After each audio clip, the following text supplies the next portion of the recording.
नमस्कार दोस्तों, प्यारे भाइयों बहनों, समस्त परिवार गणों। ठीक है, तो आज अपन मिस्टर इंडिया सीरीज में सबसे खास और बेहद जो MSN यानी कि मेडिकल सर्जिकल नर्सिंग का बेहद शानदार और जानदार ज़बरदस्त जिंदाबाद वाला टॉपिक डील करने वाले हैं। भाई साहब ध्यान से मेरे साथ बने रहेगा और लास्ट तक बने रहेगा।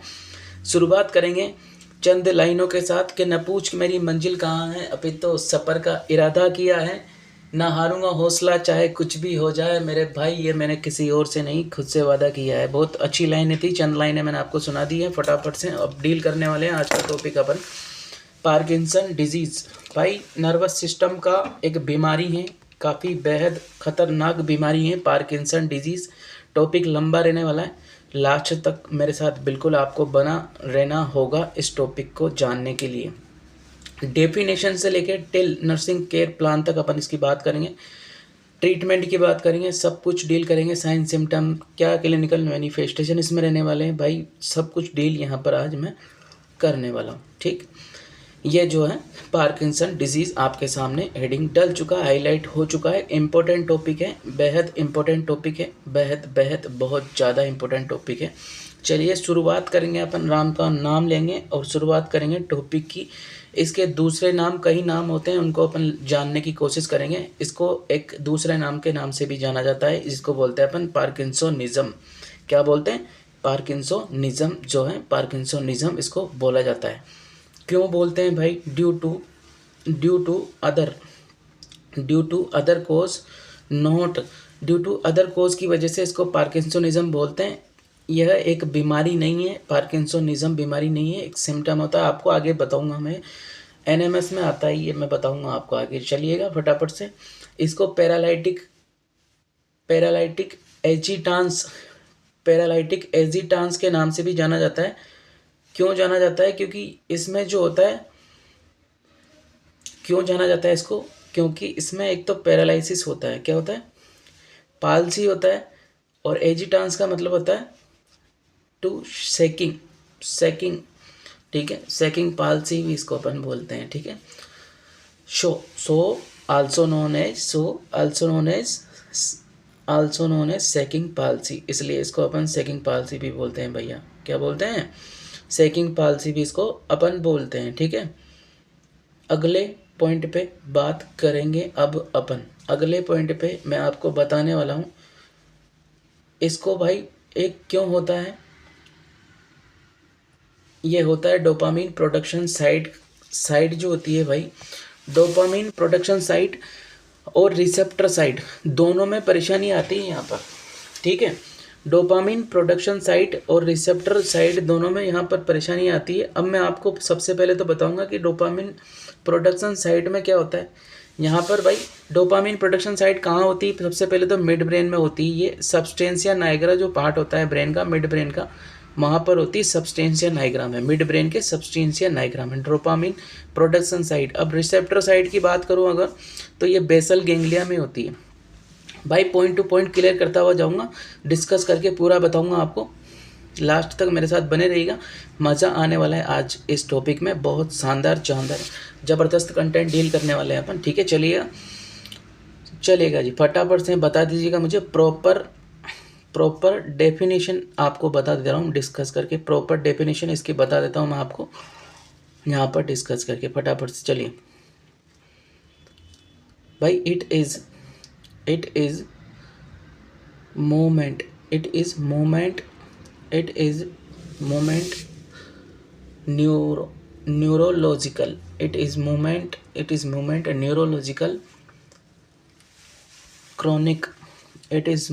neurological, chronic, chronic degenerative disorder होता है। क्या होता है? डिजेनरेटिव डिसऑर्डर होता है मेरे भाई। क्या होता है? डिजेनरेटिव। और एक हाइपोकाइनेटिक डिसऑर्डर होता है, it is a movement neurological chronic का मतलब लंबे समय तक, डिजेनरेटिव यानी कि इरिवर्सिबल चेंजेस इसमें देखने को मिलेंगे आपको। हाइपोकाइनेटिक डिसऑर्डर होता है। इट इज़ अ, अगली बात करें अगर अपन, इट इज़ अ ग्रेजुअल, धीरे धीरे होगा मेरे भाई, धीरे मनवा धीरे होय सब होय। ठीक है, माली सींचे सो गड़ा और ऋतु आए फल होय। धीरे धीरे होगा। It is a gradual progressive, continue progress चलती है इसमें भाई। It is a gradual progressive, ठीक है। It is gradual progressive, non curable, भाई क्यूरेबल नहीं होगा। कुछ भी दे लो तुम यहाँ पर, इसके सिम्टम को सिर्फ अपन कम कर सकते हैं मेरे भाई। ये बीमारी क्यूरेबल नहीं है, यानी कि जड़ से ख़त्म ना होने वाली बीमारी नहीं है, ठीक है। चलिए आगे बात करेंगे अपन। In this disease there is, इस बीमारी में यहाँ पर देखने को मिलेगा आपको डेफिशिएंसी ऑफ, किसकी डेफिशिएंसी ऑफ डोपामिन। मैंने बताया था ना ऊपर आपको, डोपामिन की डेफिनेशन मिलती है। क्यों मिलती है? क्योंकि वहाँ पर भाई प्रोडक्शन साइट और रिसेप्टर साइट जो होती है, डोपामिनर्जिक रिसेप्टर साइट होती है, वो दोनों में ही दिक्कत आ जाती है, दोनों में दिक्कत आ रही है वहाँ पर, इसलिए डोपामिन की डेफिशिएंसी हो जाती है। क्योंकि डोपामिन एक न्यूरोट्रांसमीटर होता है, और न्यूरोट्रांसमीटर की अगर डेफिशिएंसी यहाँ पर होगी, अलग अलग प्रकार के सिम्टम देखने को मिलेंगे। भाई मैं आज आपके सामने आगे जाके डील करने वाला हूँ अभी फटाफट से, ठीक है। एक इम्पोर्टेंट, अगर एक सिंगल लाइन में याद रखने की कोशिश करोगे तो dopamine deficiency of dopamine neurotransmitter की डेफिशिएंसी हो गई, उसको अपन पार्किंसनिज्म डिजीज बोलते हैं, पार्किंसन डिजीज बोलते हैं, ठीक है। अगर अगली बात करते हैं, इट अकर ड्यू टू, किसकी वजह से होता है? It occur due to the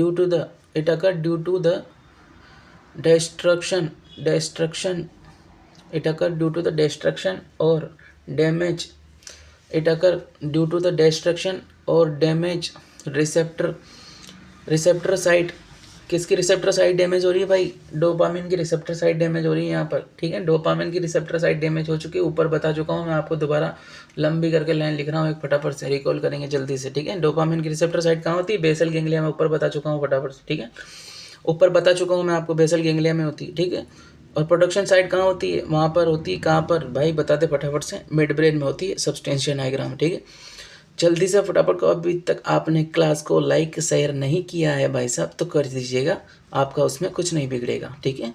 चलो अप्रिशिएट करना सीखिएगा, मतलब ही मत बनो, ठीक है। चलो अगली बात करेंगे भाई अपन कोज के बारे में, ठीक। दोस्तों तक शेयर कर दिया करो भाई, नहीं करोगे तो कुछ नहीं होगा, और कर दोगे तो भी कुछ नहीं होगा भाई। इसका कोज इडियोपैथिक होता है, ठीक है। क्या होता है? इडियोपैथिक होता है, यानी कि आइडिया लगा सकते हैं बस, अब पता नहीं, इडियोपैथिक होता है। एज क्या होती है भाई? 50 साल से ज़्यादा। अगर किसी इंसान में, किसी पेशेंट की एज हो गई 50 साल से ज़्यादा, 50 साल से ज़्यादा हो गई, तो उसमें देखने को मिलता ही है, इसका कोज होता है मोस्ट कॉमन, ठीक है। कोज होता है इसका, किसका? पार्किंसन डिजीज़ का। अगले पॉइंट के बारे में बात करेंगे, अगला पॉइंट डील करेंगे अपन, डिस्ट्रक्शन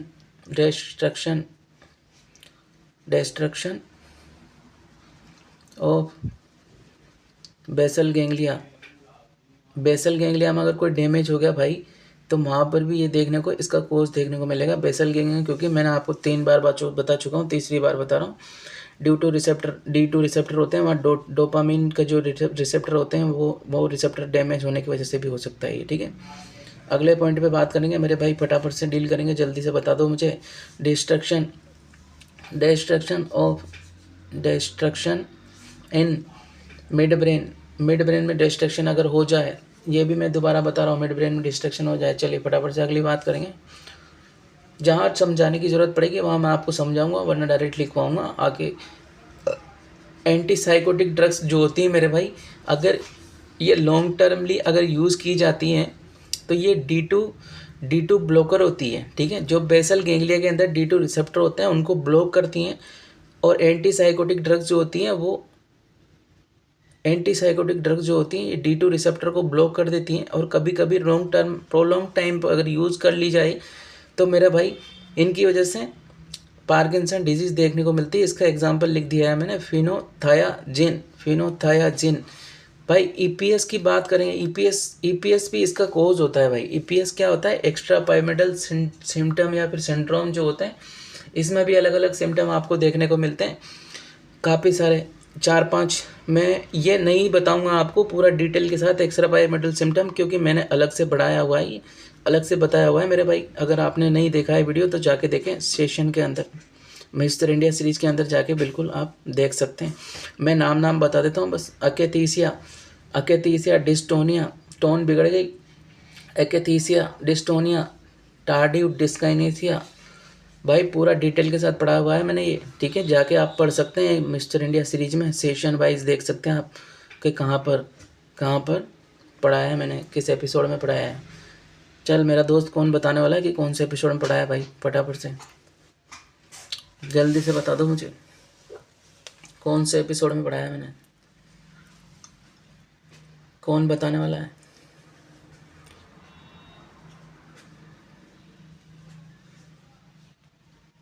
चलेगा। इसमें सूडो पार्किंसोनिज्म भी होता है, टार्डिव डिस्काइनेसिया के बाद सूडो पार्किंसोनिज्म, और एक होता है एनएमएस मैलिग्नेंट और न्यूरो मैलिग्नेंट।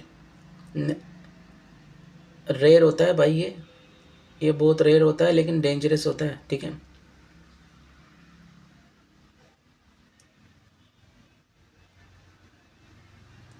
अगली बात करेंगे अपन क्लिनिकल मैनिफेस्टेशन की। अगली बात करेंगे मेरे भाई क्लिनिकल मैनिफेस्टेशन की। अगली बात करेंगे क्लिनिकल मैनिफेस्टेशन की। किसकी बात करेंगे? अर्लीस्ट क्लिनिकल मैनिफेस्टेशन की अगर बात करूं भाई एपिसोड नंबर 11 में पढ़ा रखा है EPS, extra pyramidal symptoms, extra pyramidal syndrome जो होता है साइकेट्रिस्ट का जो डिसऑर्डर होता है, ये पार्किंसन का एक पॉजिटिव एजेंट होता है भाई, पढ़ा रखा है मैंने एपिसोड नंबर 11 में, जाके देख सकते हैं आप, ठीक है भाई। इसमें अर्लियर सिम्टम की बात करें, ट्रीमर आता है भाई। ट्रीमर भी कौन सा? पिल रोलिंग ट्रीमर, रेस्टिंग ट्रीमर जिसको बोलते हैं अपन, ठीक है। रेस्टिंग ट्रीमर जिसको बोलते हैं अपन, वो आता है यहाँ पर अर्लीस्ट सिम्टम के रूप में, अर्लीस्ट सिम्टम के रूप में, ठीक है। रिजिडिटी होती है भाई, रिजिडिटी भी कौन सी होती है बता दो मुझे कोई फटाफट से भाई, जल्दी बता दो। कोगविल रिजिडिटी होती है, कौन सी होती है? कोगविल रिजिडिटी होती है, कोगविल रिजिडिटी, कोगविल रिजिडिटी होती है। अगला पॉइंट, अगले पॉइंट पे फोकस करो, यहाँ ध्यान दो, फ़ोनों में मैसेज करते रहते हो बस दिन रात। चलो ब्रेडिकाइनेशिया होगा भाई यहाँ पे। ब्रेडिकाइनेशिया का मतलब क्या होता है बता दो कोई मुझे। स्लो मूवमेंट होते हैं, स्लो मूवमेंट धीरे हो जाते हैं भाई, स्लो मूवमेंट हो जाते हैं, ठीक है।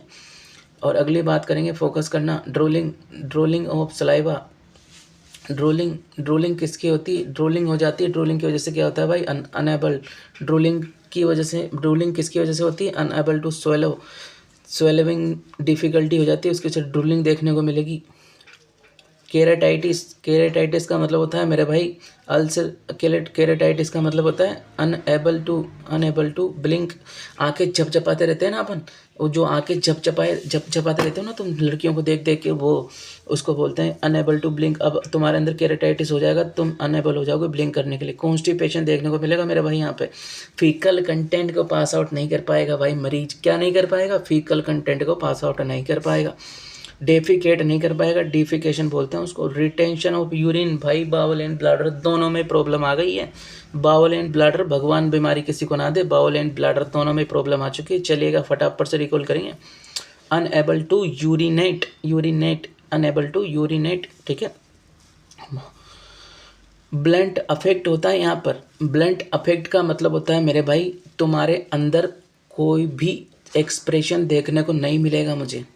मैं बोलूँगा भाई चल, तो कुछ करेगा ही नहीं, ना तो एक्सप्रेशन नहीं करेगा। ब्लैंक पेस देखने को मिलेगा आपके अंदर, ब्लैंक पेस, खाली खाली, जिसको डेड पेस बोलते हैं, डेड पान पेस बोलते हैं जिसको, डेड पान। कोई चुपचाप बैठ रहता है, कोई डेड बॉडी पड़ी रहती है ना सामने, उसकी जैसा। कोई एक्सप्रेशन नहीं है, कोई हंसी नहीं है, कोई मजाक नहीं है, कोई बातचीत करने का कोई नहीं, कुछ नहीं मिलता भाई वहाँ पर। नो फेशियल एक्सप्रेशन, कुछ नहीं मिलेगा।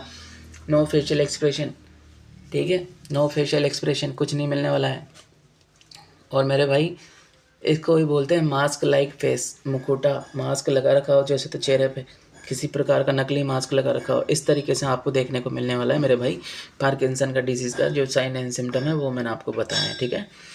काफ़ी इंपॉर्टेंट है। मास्क लाइक फेस के ऊपर इंपॉर्टेंट क्वेश्चन बन चुका है और इंपॉर्टेंट क्वेश्चन बनता है और आगे भी बन सकता है। ब्लैंक फेस, डेड पान फेस, नो फेशियल एक्सप्रेशन, इनके ऊपर क्वेश्चन बन चुके हैं मेरे भाई, ठीक है। माइक्रोग्राफिया हो जाता है मेरे भाई, उसकी राइटिंग है, कोई नया अभी मैं जवान हूँ, ठीक है। मैं अपनी जवानी में मोटी मोटी राइटिंग में आपके सामने लिख रहा हूँ। ये अगर इससे भी कम हो जाए ना, इससे भी छोटा छोटा लिखने लग जाऊँ, चींटियों की तरह लिखने लग जाऊँ मैं, तो उसको कहते हैं माइक्रोग्राफिया। ये पार्किंसन डिजीज़ की बीमारी में होता है मेरे भाई। पार्किंसन डिजीज़ की बीमारी में आपको देखने को मिलेगा ही, ठीक है। स्मॉल वर्ड राइटिंग करने लग जाता है आदमी, स्मॉल वर्ड राइटिंग करने लग जाता है।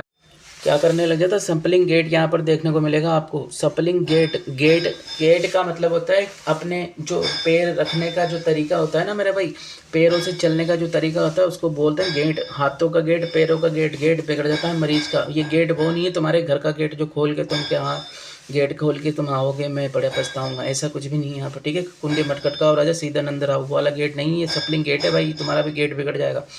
रिस्क ऑफ फॉल रहती है इसमें। अगर गेट बिगड़ गया भाई पेशेंट का तो रिस्क ऑफ फॉल रहती है, इंजरी का बड़ा चांसेस रहता है यहाँ पर। प्रोपल्सिव गेट और फेस्टिनेटिंग गेट उसको बोलते हैं। डायग्नोसिस की बात कर लेंगे फटाफट से अपन, जल्दी से, ठीक है भाई। क्लास को शेयर लाइक नहीं किया है तो कर दो फटाफट से। बड़े मतलबी इंसान हो तुम, क्लास को लाइक एंड शेयर नहीं करते हो तुम, ठीक है। हिस्ट्री कलेक्शन कर लेंगे अपन मरीज का, फिजिकल एग्जामिनेशन कर लेंगे मरीज का अपन। क्या कर लेंगे? हिस्ट्री कलेक्शन और फिजिकल एग्जामिनेशन कर लेंगे। और हिस्ट्री कलेक्शन एग्जामिनेशन का आपको साइन दिखलेगा, देखने को मिलते हैं। जैसे कि अपन वो मैंने बताया आपको, फेस जो हो गया, मास्क लाइक फेस हो गया, गेट बिगड़ रही पेशेंट की, ये सब हिस्ट्री कलेक्शन फिजिकल एग्जामिनेशन आता है। सीटी ब्रेन एमआरआई कराएंगे, उसमें सीटी ब्रेन एमआरआई में अपन देखेंगे कि कौन सा एरिया डैमेज हो रहा है भाई। मिड ब्रेन डैमेज हो रहा है या सबसेंशिया नायग्रा हो रहा है, कहाँ पर बेसल गेंगलिया डैमेज हो रहा है, क्या हो रहा है, ठीक है भाई। मेन जो होता है ना, मेन मेथड क्या, इन सबसे तो कुछ नहीं होने वाला, क्योंकि ये क्यूरेबल है ही नहीं डिजीज़। आपको पता लग सकता है बस हाँ बीमारी है भाई, क्योंकि क्यूरेबल तो है ही नहीं। मेन मेथड क्या होता है इसका? मेन मेथड मैं आपको बता देता हूँ। मेन मेथड क्या होता है?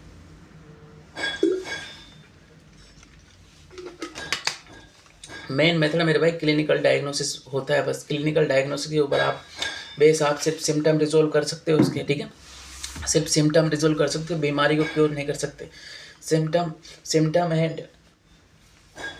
एंड रेस्पॉन्स, सिम्टम और रेस्पॉन्स के ऊपर डोपामिनर्जिक जो होते हैं, डोपामिनर्जिक एजेंट जो होते हैं, थेरेपी जो होती है वो दे के और आप इसको रिजोल्व कर सकते हो, सिम्टम को कम कर सकते हो सिम्टम और क्लिनिकल बेस के आधार पर। और कुछ नहीं हो सकता है इसका, ठीक है। अगली बात करेंगे अपन भाई ट्रीटमेंट के बारे में। ट्रीटमेंट के बारे में बात करेंगे, टॉपिक ख़त्म होने वाला है, लेकिन तुम लोगों ने अभी तक क्लास को लाइक एंड शेयर नहीं किया, कर दो फटाफट से भाई, तुम्हारा भगवान भला करेगा। चलेगा, फटाफट से लाइक एंड शेयर कर दीजिएगा। सिम्टम की बात करेंगे भाई। ट्रीटमेंट जो होता है सिम्टम के ऊपर आधारित रहता है। सिम्टम क्यूरेबल होते हैं, सिम्टम कंट्रोल होते हैं, बस बीमारी कंट्रोल नहीं होगी यहाँ पर आपकी, ठीक है। क्या नहीं होगी? बीमारी कंट्रोल नहीं होने वाली है आपकी यहाँ पर, ठीक। करेंगे क्या ट्रीटमेंट में भाई, ये मुझे बता दो आप। डोपामिनर्जिक एजेंट देंगे यहाँ पर, डोपामिनर्जिक एजेंट देते हैं, डोपामिनर्जिक एजेंट देते हैं। कौन कौन से होते हैं? 2 एजेंट होते हैं, लीवोडोपर कार्बिडोपा। क्या होता है? लीवोडोपर कार्बिडोपा। ये हाईलाइट कर देता हूँ, यहाँ से क्वेश्चन बना हुआ है, ठीक है, इसको ध्यान रखना। आप हाईलाइट कर देता हूँ। इसके पहले मैं एजेंट बताऊँ आपको, पहले सिम्टम बता देता हूँ इसके। किसके माध्यम से? आपको डायग्राम के माध्यम से। जैसे चेहरा कैसे दिखता है, कमर कैसे दिखती है भाई। कोई लड़की का फोटो नहीं लाया हूँ, अच्छे से समझना, ठीक है। कमर की बात आती है भाई, लड़की की बात आ जाती है यहाँ पर, ठीक है। इसकी कमर देखो, ये मास्क लाइक फेस देखने को मिलेगा, ये इंपॉर्टेंट है। स्टॉप पोस्चर देखने को मिलेगा, बैक रिजिडिटी, ये रिड्यूस आर्म स्विंग देखने को मिलेगा, हैंड ट्रिमर देखने को मिलेगा भाई, पैरों में देखने को मिलेगा, पैरों में ट्रिमर देखने को मिलेगा। सप्लिंग गेट देखने को, ये है सप्लिंग गेट, इसको देख लो। सप्लिंग शॉर्ट स्टेप्ड गेट, छोटे छोटे कदमों से चलेगा, जैसे बच्चा चलता है ना, ऐसे चलेगा ये पेशेंट। बच्चा चलता है छोटे छोटे कदमों से, तुपुक तुपुक तुपुक, ऐसे चलता है भाई। मज़ा आ रहा है ना पढ़ने में। प्रोपल्सिव गेट भी इसको बोलते हैं। क्या बोलते हैं? प्रोपल्सिव गेट भी इसको बोलते हैं, मैंने बताया था ना आपको ऊपर। प्रोपल्सिव गेट भी इसको बोला जाता है मेरे भाई। आई होप कंटेंट आपको पसंद आया रहा होगा, और अगर आ रहा है तो आप क्लास को लाइक एंड शेयर कर दो। अब मैं बताने जाने वाला हूँ आपको। क्या बताने जाने वाला हूँ? डोपामिनर्जिक एजेंट कौन कौन से होते हैं मेरा भाई, बताने वाला हूँ। डोपामिनर्जिक एजेंट कौन कौन से होते हैं मेरे भाई। बता दो दिल से फटाफट से मुझे, देर आर, फटाफट से बता दो, जल्दी से बता दो डोपामिनर्जिक एजेंट कौन कौन से होते हैं। There are the drug that increase the dopamine level. क्या होता है यहाँ पर, डोपामिन का लेवल इंक्रीज होता है, डोपामिनर्जिक एजेंट इनको कहते हैं, डोपामिन का लेवल बढ़ा देती है भाई साहब ये, ठीक है, ब्लड में, कहाँ पर, ब्लड में डोपामिन का लेवल बढ़ा देती है, ठीक है। क्या करती है, ब्लड में डोपामिन, बॉडी में डोपामिन का लेवल बढ़ा देती है। अब ब्लड कहो चाहे बॉडी कहो, दोनों एक ही बात है, कोई ब्लड बॉडी में घूमता है मेरे भाई।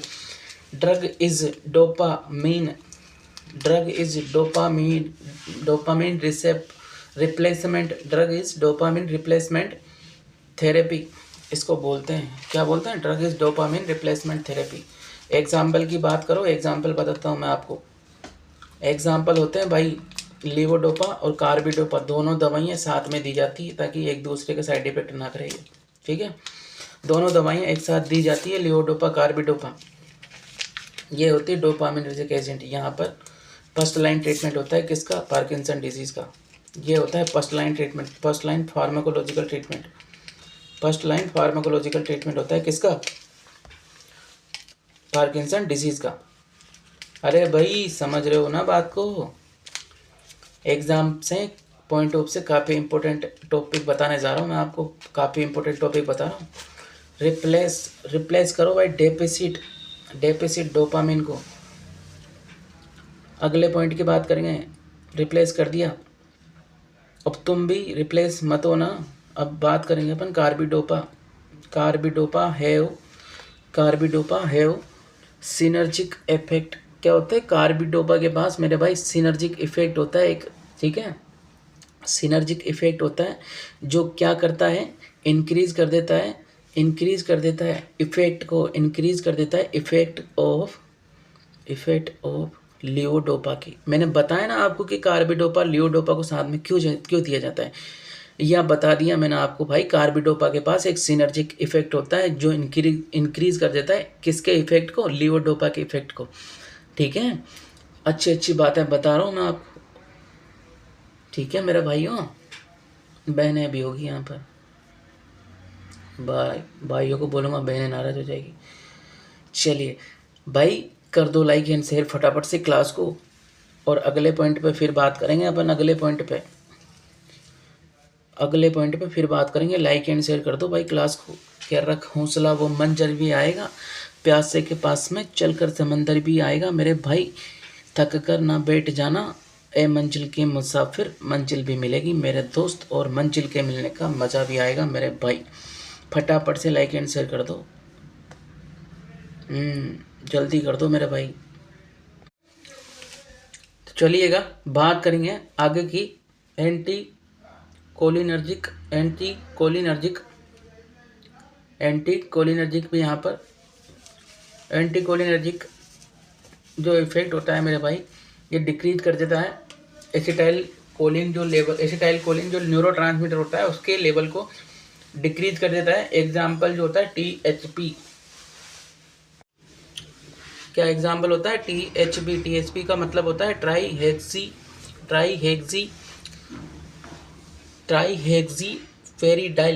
ट्राईहेक्सीफेरिडाइल करके एक दवाई एंटी कोलिनर्जिक होती है जो एसिटाइल कोलिन के लेवल को डिक्रीज कर देती है मेरे भाई। चलो एक ड्रग्स होती है एड्रीनर्जिक, एक तो एंटी कोलिनर्जिक दे दिया अपन ने, एक एड्रीनर्जिक ड्रग होती है, ये क्या करती है, इसका एग्जाम्पल बताता हूँ मैं आपको। एट्रोपिन एंड एट्रोपिन और बेंजेट्रोपिन, ये एड्रीनर्जिक दवाइयाँ होती है। ये कुछ नहीं करती है भाई, इनके साइड इफेक्ट जो होते हैं ना, ये ड्राई माउथ करवा देती है, ये सिक्रेशन को कम करा देती है, बॉडी के सिक्रेशन को कम करा देती है, ओरल कैविटी के, इसको ड्राई माउथ, और इसकी वजह से ड्राई माउथ के साइड इफेक्ट वहाँ पर देखने को मिलने वाले। बोलो भगत और भगवान की जय। अगली बात करेंगे अपन, एंटी वायरल भी यहाँ पर देखने को मिलती है, एंटी वायरल भी देते हैं भाई, एंटी वायरल भी देंगे पेशेंट को, अमेंटाडीन करके एंटी वायरल भी देते हैं, ठीक है, अमेंटाडीन करके एंटी वायरल ड्रग्स भी यहाँ पर देते हैं अपन। ठीक है, ये इनिबिट कर देती है मेरे भाई, इनिबिट कर देती है डोपामिन, इनिबिट कर देती है डोपामिन को, इनिबिट कर देती है dopamine receptor, dopamine reuptake inhibitor, इसको बोलते हैं dopamine reuptake inhibitor. And increase कर देती है, एंड इंक्रीज कर देती है रिलीज को, इंक्रीज कर देती है रिलीज, रिलीज किसका रिलीज को इंक्रीज करेगी, बताओ किसके किसके रिलीज को इंक्रीज करेगी भाई, डोपामिन के करेगी, किसके करेगी वो। सर्जिकल मैनेजमेंट की बात करें अपन, करें क्या, सर्जिकल मैनेजमेंट की बात कर लेते हैं, फटाफट से कर लेंगे, 2 मिनट लगेंगे फटाफट से। पहली सर्जरी होती है इसमें, पहली सर्जरी होती है इसमें, क्या होती है तुम बता दो पहले, पहली डेक्टोमी क्या होती है, पहली डेक्टोमी सर्जरी होती है मेरे भाई, पहली डेक्टोमी सर्जरी में करते क्या है, करते क्या है सर बता दो फटाफट भाई, रिमूव कर देते हैं, removal of globus pallidus, globus pallidus जो होता है भाई उसको रिमूव कर देते हैं, ब्रेन का पार्ट होता है ग्लोबस पैलिडस। अरे मेरे भाई पूछ मत लेना किसका पार्ट होता है, नर्वस सिस्टम अच्छे से पढ़ के आना पहले, ठीक है बताऊंगा मैं भाई। Removal of globus pallidus area और ब्रेन को कर देते हैं। ये यहाँ से क्या होने वाला है मेरे भाई, एसिटाइल प्रोडक्शन जो होता है, एसिटाइल का जो प्रोडक्शन होता है, ये एसिटाइल की प्रोडक्शन की साइट होती है और उसको रिमूव कर देते हैं अपन, ठीक है। दवाइयों से अगर काम नहीं बनता है तो इम्पोर्टेंट है, स्टार कर लीजिएगा, इम्पोर्टेंट है बात, स्टार मार्क कर लीजिएगा इसको। अगली बात करते हैं, अगली बात करते हैं भाई, एक लाइक एंड शेयर कर दो फटाफट से तुम। अगली बात करने से पहले एक ये बात करूँगा मैं कि लाइक एंड शेयर करते नहीं हो तुम, बड़े निकम्मे लोग हो यार भाई मेरे दोस्तों यार, भाई निकम्मा ज़्यादा हो जाएगा, तुम बुरा मत मानना मेरी बात का, ख़राब हाँ ख़राब तो वही सही, कर दो फटाफट से लाइक एंड शेयर। अब अपन लास्ट पॉइंट बात करेंगे, लास्ट बट नॉट लीस्ट भाई, नर्सिंग मैनेजमेंट के बारे में, अपना काम के बारे में बात करेंगे, अपने काम के बारे में, ठीक है। डॉक्टरों के काम के बारे में बात कर रहे थे अब तक अपन, बीमारी के बारे में बात कर लिया अपन ने, डॉक्टरों के बारे में बात कर रहे थे, अब अपना काम करेंगे अपन, ये इंपॉर्टेंट है, ये अपना काम है, क्या है, अपन है नर्सिंग वाले, अपना काम अपने को पता होना चाहिए कि नर्सिंग वाला करेगा क्या, ठीक है। डॉक्टर बन जाते हैं, हॉस्पिटल में जाके 3 दिन करते हैं कॉलेज में और हॉस्पिटल में काम सीख के, और प्राइवेट हॉस्पिटल में डॉक्टर बन जाते हैं। भाई साहब देखो सेंट्रल लाइन डाल रहे हैं भाई, पेशेंट में इंजरी की रिस्क रहेगी ड्यू टू फॉल, किसकी वजह से, फॉलिंग की वजह से, मतलब गिरने की वजह से वहाँ पर रिस्क ऑफ इंजरी रहेगी। तो अपन क्या करेंगे भाई, patient risk prevent to risk of injury भाई due to orthostatic hypotension, patient में ऑर्थोस्टैटिक हाइपोटेंशन रहने की दिक्कत रहती है यहाँ पर, इस वजह से पेशेंट गिर सकता है, पड़ सकता है, पेशेंट इधर उधर मर भी सकता है पड़ के गिर के, ठीक है। तो अपने को यहाँ ध्यान रखना है अच्छे से पेशेंट का। चलो मेरे भाइयों बहनों नर्सिंग वालों, चलो आगे की बात करते हैं। केयर करनी है अपने को पेशेंट की, care for bowel and bladder मेरे भाई, बाउल एंड ब्लैडर यानी कि पेशेंट को अपने को यूरिनेट करवाना है, यानी कि उसमें अगर कैथेटर की ज़रूरत है तो कैथेटर डालेंगे, ठीक है। फीकल इम्पेक्शन अपने को वहाँ पर देखना है, यूरिन रिटेंशन अपने को वहाँ चेक करना है, बाउल एंड ब्लैडर को अपने को वहाँ पर चेक करना है मेरे भाई। इम्पोर्टेंट नर्सिंग प्रायोरिटी है, यहीं से क्वेश्चन बनते हैं नर्सिंग प्रायोरिटी के, और बाकी क्वेश्चन नहीं बनते हैं मेरे भाई। रूटीनली केयर करनी है पेशेंट की, रूटीन केयर करनी है, रूटीन ट्रेनिंग देनी है, रूटीनली ट्रेनिंग देनी पेशेंट को कि कैसे आपको क्या करना है दिन भर में, ठीक है। इंक्रीज करना है अपने को फ्लूइड इनटेक, इंक्रीज करना है पेशेंट का फ्लूइड इनटेक करना है, ठीक है। अगली बात अगर अपन करें, अगर अपन करें तो अगली बात करेंगे अपन इंक्रीज फाइबर डाइट। भाई वहाँ पर कॉन्स्टिपेशन की परेशानी आपको देखने को मिलेगी, इसलिए अपन फाइबर डाइट को इंक्रीज करेंगे अपन, ठीक है। अगली बात अगर अपन करें,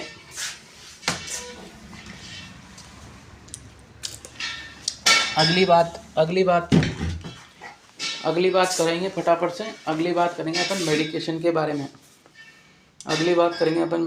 बारे में, और मेडिकेशन में क्या क्या देते हैं मेरे भाई, फटाफट से रिकॉल करवाऊंगा आपको जल्दी से मैं। लास्ट चल रहा है वीडियो का, लाइक एंड शेयर कर दो फटाफट से अगर अभी तक नहीं किया है तो। मेडिकेशन के बारे में बात करेंगे।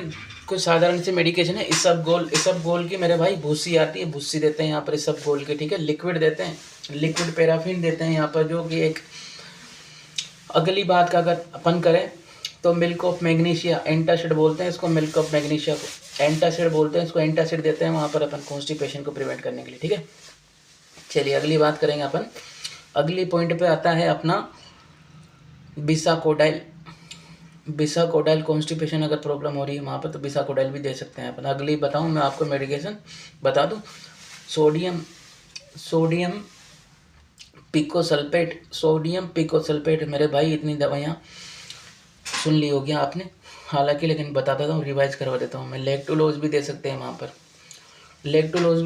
वहाँ पर, और डाइट के बारे में अगर बात करूँ, डाइट क्या देंगे यहाँ पर अपन, डाइट का बता दो भाई, कौन कौन बताने वाला है मुझे डाइट का, डाइट बता दो भाई। हाई कार्बोहाइड्रेट देंगे, ये CHO है, कम्युनिटी हेल्थ ऑफिसर नहीं है, ये कार्बोहाइड्रेट है, ठीक है। High carbohydrate, high fibre diet देंगे, और कैलोरी भी हाई देंगे अपन इसमें, ठीक है। और वाटर भी इंक्रीज़ कर देंगे, वाटर की मात्रा, पानी की मात्रा भी यहाँ पर अपन इंक्रीज़ कर देंगे। हाई कैलोरी डाइट दे दो उसको, पेशेंट थका महसूस हो रहा है, हाई कैलोरी डाइट दे दो, हाई फाइबर डाइट दे दो, वाटर इंक्रीज कर दो। और अगली बात करेंगे हाई विटामिन देते हैं भाई यहाँ पर। एक चीज़ ध्यान रखना, इंपॉर्टेंट करके लगा लेना, इसको ध्यान रखना, ज़िंदगी में कभी भी याद आ जाए, क्वेश्चन आ जाए तो, एक्सेप्ट विटामिन B6 पायरिडोक्सिन जो होता है मेरे भाई, पार्किंसन डिजीज़ में नहीं देते हैं इसको। अब नहीं देते हैं, ये क्यों नहीं देते हैं, आप मुझे कमेंट बॉक्स में पुट करके बताने वाले हो कि क्यों नहीं देते हैं। आप मुझे बताने वाले हो, पोजीशन दे दो पेशेंट को, इससे पहले साइड लाइन पोजीशन दे दो पेशेंट को फटाफट, वरना क्या हो जाएगा वो आपको भी पता है कि क्या हो जाएगा। वरना फर्म सरफेस पे, मतलब जो फ्लैट और गाढ़ा सरफेस होता है मेरे भाई, टाइट सरफेस होता है, उस पे पोजीशन दे देंगे। समाप्ति की ओर चलते हैं मेरे भाई। कंटेंट मैंने सारा बता दिया है आपको, पार्किंसन डिजीज़ के बारे में एक एक पॉइंट के बारे में डिस्कस करके बता दिया है। अब आप मुझे बताने वाले हो, एक तो विटामिन B6 पायरिडोक्सिन क्यों नहीं देते हैं पार्किंसन डिजीज़ में, ठीक है। और देंगे तो क्या होगा, समाप्ति की ओर जाते हैं भाई। कमेंट डाल के जाना, कमेंट बॉक्स में कमेंट डाल के जाना कि क्लास कैसी लगी आपको, बता के जाना मेरे भाई। पूरी देखी है अगर आपने तो, ठीक है, फटाफट से बता देना मुझे। और ऐसे ही पढ़ते रहें, खुश रहें, स्वस्थ रहें, मस्त रहें, और इसी प्रकार हमारे साथ बने रहें। और एक यही बात बोलूँगा कि कर दिखाएगा कुछ ऐसा कि दुनिया करना चाहे आपके जैसा। Thank you so much, take care.